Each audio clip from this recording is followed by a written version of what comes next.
بسم اللہ الرحمن الرحیم۔ السلام علیکم ورحمۃ اللہ وبرکاتہ۔ امید ہے تمام بہن بھائی ایمان اور صحت کی بہترین حالتوں میں ہوں گے۔ آج میں آپ کو بہت ہی خوبصورت سی تحریر سناؤں گی، لیکن اس سے پہلے جس نے میرے چینل کو سبسکرائب نہیں کیا ہوا، سب سے پہلے میرے چینل کو سبسکرائب کر دیں، بیل آئیکن کو پریس کر دیں تاکہ آنے والی تمام ویڈیو آپ تک پہنچ سکے۔ آج کا جو میرا ٹاپک ہے وہ ہے ماں کی خدمت کھڑے کر دینے والی تحریر۔ پیارے دوستو، آج کی تحریر میں شروع کرتی ہوں۔ میرا نام کلیم حیدر ہے، میں فوج میں میجر تھا۔ میرے والد صاحب نے میری ماں کو مار مار کر ان کے کندھے کی ہڈی توڑ دی تھی۔ مناسب علاج نہ کروانے کی وجہ سے ہڈی نے خون سپلائی کرنے والی نالیوں کو نقصان پہنچایا تھا، اور خون کی سپلائی بند ہونے کی وجہ سے میری ماں کا بازو بے جان ہو کر سوکھ گیا تھا۔ پھر جب میری ماں کو فالج اٹیک آیا تو میں نے اپنی پوسٹ سے استعفیٰ دے کر ماں کی خدمت کا فیصلہ کیا۔ بیوی کی لاکھ کوششوں کے بعد بھی میرا دل مطمئن نہ ہوا اور میں نے استعفیٰ دے دیا۔ میرا تعلق ضلع ٹوبا ٹیکسن سے ہے۔ میری ماں کی عمر 13 برس تھی جب میری نانو کا انتقال ہوا۔ میری نانو کی وفات کے بعد میرے نانا نے میری ماں کی پرورش کا بیڑا اٹھایا، مگر انہیں جلد ہی یقین ہو گیا کہ وہ یا تو میری ماں کو کما کر کھلا سکتے ہیں یا پھر ان کے محافظ بن کر گھر بیٹھ سکتے ہیں۔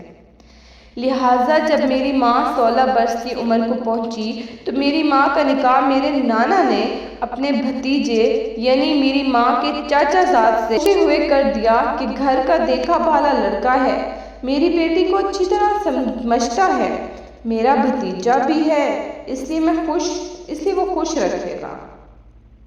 مگر ان کو یہ بات تھوڑی پتہ تھی، میرے نانا کی خام خیالی میں بھی یہ خام خیالی ہی ثابت ہوئی۔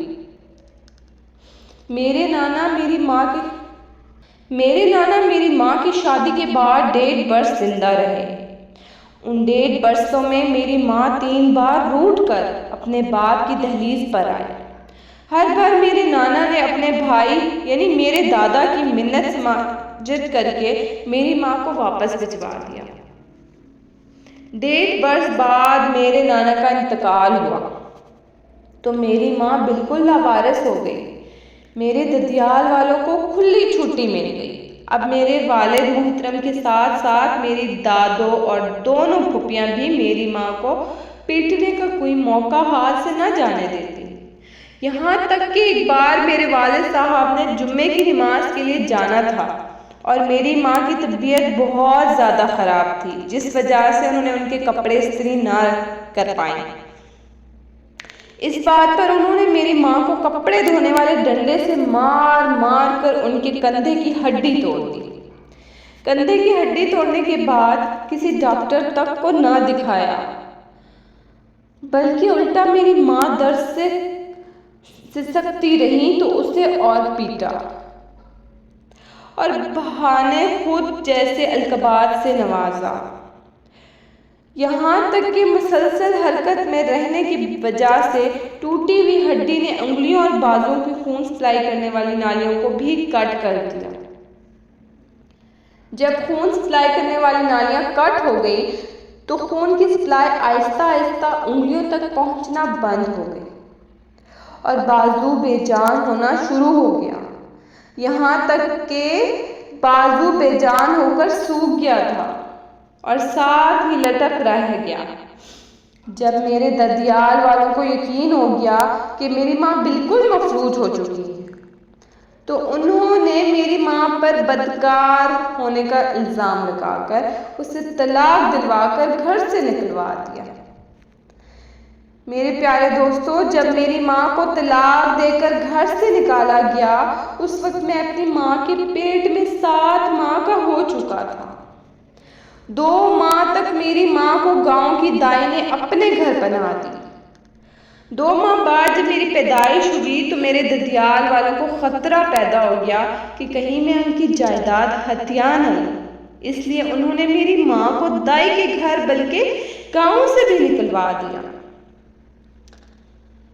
گاؤں سے نکالے جانے کے بعد میری ماں کے پاس اور کوئی ٹھکانہ نہ تھا، اس لیے میری ماں مجھے کپڑے کی ایک گانٹھ میں لپیٹ کر کبھی دانتوں کی مدد سے، کبھی کندھے سے لٹکا کر ٹوبا ٹیکسنگ شہر پہنچی۔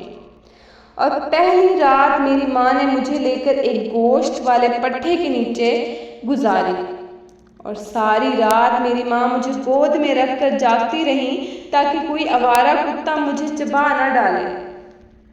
وقت گزرتا ہے۔ پہلے پہل میری ماں فروٹ والی ریڑھیوں کی آس پاس پڑا گند فروٹ اٹھا کر اپنا پیٹ بھرتی ہے، پھر اللہ تعالیٰ کے بنائے نظام کے ذریعے اس خوراک کو دودھ میں بدل کر میرے لیے خوراک کا بندوبست کرتی ہے اور میرا پیٹ بھرتی۔ جب میری ماں کو بازار میں رہتے کچھ عرصہ گزر گیا تو مقامی دکاندار میری ماں پر اعتبار کرنے لگتے ہیں۔ دکانوں میں صفائی کا کام مل جاتا ہے۔ دکانوں میں مجھے اٹھا کر اپنے پیچھے جھولی نما کپڑے میں ڈال کر اپنے پیچھے لٹکانے کے بعد صرف ایک ہاتھ سے صفائی کرنا بہت مشکل ہو جاتا ہے، اس لیے میری ماں کچھ پیسے جمع کر کے برش پالش اور ہتھوڑی کیل دھاگا اور سوئی خریدنے کے بعد جوتے سلائی کرنے کا کام شروع کر دیتی۔ میری ماں مجھے گود میں لٹکا کر ایک ہاتھ اور منہ کی مدد سے جوتے سلائی کرتی ہے۔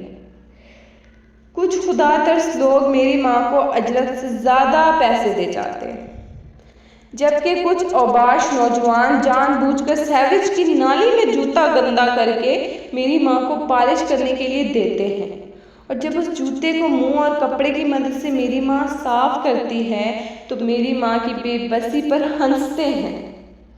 خیر، وقت گزرتا رہا، میں اسکول جانے کی عمر کو پہنچ جاتا ہوں تو میری ماں مقامی امام مسجد اور چند معزز لوگوں کے ذریعے میرے والد صاحب سے اس وعدے پر شناختی کارڈ کی کاپی لے لیتی ہیں کہ میرا بیٹا بڑے ہو کر کبھی ددیال کی جائیداد میں سے حصہ تو نہیں کرے گا۔ شناختی کارڈ کی کاپی مل جانے پر میری ماں مجھے اسکول داخل کرواتی ہے۔ میرے استاد محترم سید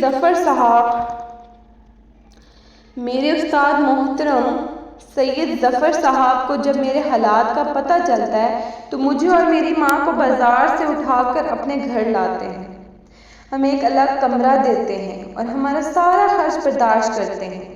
بدلے میں میری ماں سید ظفر شاہ کے انکار کے باوجود ان کے گھر کے کام کاج کا ذمہ اٹھا لیتی ہے۔ میں پڑھتا رہتا ہوں یہاں تک کہ استاد محترم میرے لیے آرمی میں بطور سیکنڈ لیفٹیننٹ اپلائی کرتے ہیں۔ میں سلیکٹ ہو جاتا ہوں اور میرا شمار ٹاپ 10 کیڈٹس میں ہوتا ہے۔ میں کورس مکمل کرتا ہوں اور میری شادی استاد محترم کی بیٹی سے کر دی جاتی ہے۔ جب میں بطور کیپٹن انٹیلیجنس کی ایک مشن پر ہوتا ہوں تو ہارٹ اٹیک سے میرے استاد محترم یعنی میرے سسر سید ظفر صاحب انتقال کر جاتے ہیں۔ میں ان کے جنازے میں شامل نہیں ہو سکتا اور مشن مکمل کرنے کے بعد میں پورا ہفتہ روزانہ ان کی قبر پر بیٹھ کر ان کے جنازے کو کندھا نہ دے سکتا، پر معذرت کرتا رہتا ہوں۔ جب دل کا غم ہلکا ہوا تو واپس ڈیوٹی جوائن کرتا ہوں۔ میں اپنے پورے بیچ میں واحد اور منفرد آفیسر تھا جو پہلے خود جاسوس بن کر دشمن کا سراغ لگاتا، پھر اپنی ٹیم تیار کر کے دشمن کا قلعہ کما کرتا۔ میں بلوچستان میں ایک مشن پر تھا جب مجھے پتہ چلا کہ میری ماں کو فالج کا اٹیک آیا ہے۔ میں نے اپنے سینئر بیچ میٹس یہاں تک کہ اپنے شریک حیات کے روکنے کے باوجود فوج سے استعفیٰ دے دیا۔ ماں کی خدمت میں مصروف ہو گیا۔ مجھے یاد ہے کرنل لطیف اور بریگیڈیئر امتیاز نے مجھے کہا تھا اس فیصلے کے بعد تم پچھتاؤ گے۔ میری بیگم نے مجھے قسم دی تھی کہ وہ میری ماں کی خدمت میں کوئی کسر نہیں چھوڑے گی۔ میں اپنے عہدے پر قائم رہوں، مگر میرا دل نہیں مانا۔ میرے دل میں کہیں نہ کہیں خلش رہتی تھی کہ میری ماں جو کچھ مجھ سے کہہ سکتی ہے وہ میری بیوی سے نہیں کہہ سکتی، لہٰذا میں نے استعفیٰ دے دیا اور خود اپنی ماں کی خدمت کرنے لگا۔ میری ماں جب تک زندہ رہی میں نے شاید ہی کوئی رات گھر سے باہر گزاری ہو۔ نہیں تو میں 24 میں سے 18 گھنٹے ماں کے ساتھ گزارتا رہتا۔ میں نے چھوٹا سا گاڑیوں کا شو روم بنا لیا جس پر ملازم بیٹھتا تھا۔ میں سارا دن ماں کے ساتھ گزارتا تھا۔ اللہ تعالیٰ نے مجھے ماں کی خدمت کے صدقے میں اتنی برکت دی کہ میرے پاس آج بیرون ملک ناروے میں 7 شو روم ہیں۔ آج پاکستان میں میری اپنی انڈسٹری ہے۔ میری ماں فوت ہو چکی ہے۔ میرے بچے جوان ہو چکے ہیں۔ میری بیٹی امریکہ میں زیر تعلیم ہے۔ دونوں بیٹوں نے تعلیم مکمل کرنے کے بعد ناروے میں بزنس سنبھال رکھا ہے۔ میری اولاد منتظر رہتی ہے کہ کب ان کے والدین کوئی حکم دیں اور وہ بچا لائیں۔ کچھ عرصہ قبل میں اپنی بیوی کے ہمراہ امریکہ میں اپنی بیٹی کو ملنے گیا تو بیٹی کے کہنے پر ہم اولڈ ہوم چلے گئے۔ وہاں پر مقیم ایک پاکستانی جسے شکل دیکھتے ہی میں نے پہچان لیا تھا کہ وہ بریگیڈیئر امتیاز ہے۔ ان کو دیکھ کر میں حیران رہ گیا۔ پاکستان میں اس کا روب دبدبہ، اس شان و شوکت، سب کچھ امریکہ میں ختم ہو چکا تھا۔ وہ بالکل ہڈیوں کا ڈھانچہ تھا۔ میری لاکھ یاد دلانے پر بھی وہ مجھے نہیں پہچان پایا۔ انتظامیہ سے پوچھنے پر پتہ چلا کہ اس کا بیٹا اسے یہاں چھوڑ گیا تھا اور اس کی موت پر مسلمانوں کے قبرستان میں دفن کرنے کی نصیحت کر گیا تھا۔ اولڈ ہوم سے واپس پر میں تھک کر اپنی رہائش پر پہنچا تو میری بیٹی اور بیوی نے مجھے دبانا اور میرا مساج کرنا شروع کر دیا تھا۔ میں بنا کسی قسم کے ناگواری کا اظہار کیے پاؤں کی مالش کرتی بیٹی کو دیکھ کر سوچ رہا تھا کہ واقعی ماں باپ سے حسن سلوک ایک ایسا عمل ہے جسے آج آپ لکھیں گے، کل آپ کی اولاد آپ کو پڑھ کر سنائے گی، اور بریگیڈیئر امتیاز کی حالت نے میری سوچ پر مہر ثبت کر دی تھی۔ اس پیغام کو دوسروں تک پہنچائیں، ہو سکتا ہے اللہ تعالیٰ کسی کی زندگی کو آپ کے ذریعے بدل دے۔ جزاک اللہ خیر۔ اللہ حافظ۔